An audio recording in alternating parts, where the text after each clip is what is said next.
நீங்க சொல்றது அடிப்படையில அவர் புகைப்படம் எடுத்திருக்கலாம், ஆனா புகைப்படம் கிடைக்காததன் பட்சத்தில் இது போன்ற மார்பிங் புகைப்படங்களை பயன்படுத்துகிறாங்க அப்படின்னு பயன்படுத்திருக்காங்க. அதாவது ஒரு படம் 2 படம் எடுத்திருக்கலாமே ஒழிய அவரோட அதாவது மணி நேர கணக்குல அவரால் புகைப்படம் எடுத்திருக்க முடியாது. டாக்குமெண்ட்ரி மாதிரி 8 இருந்து 10 நிமிடத்திற்கு மேல இவரை சந்திக்கவே இல்லை.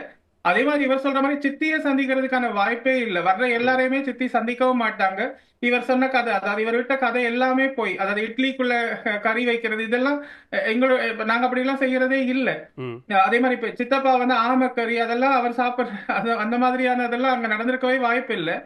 இவர் அந்த உடனே நேரத்துல இவரை உட்கார வச்சு பரிமாறி இவர் என்னென்ன இவருக்கு பிடிக்கும்னு லிஸ்ட் எடுக்கிற அளவுக்கு இவர் அங்க விருந்துக்கு அழைச்சு போக இல்லை. இவர் அது அந்த பிரபாகரோட அண்ணன் மகன் தெரிவிச்ச கருத்து பெரிய விமர்சனத்துக்குள்ளாயிட்டு இருக்கு. நீங்கள் பிரபாகரோட இருந்த புகைப்படம் அவனை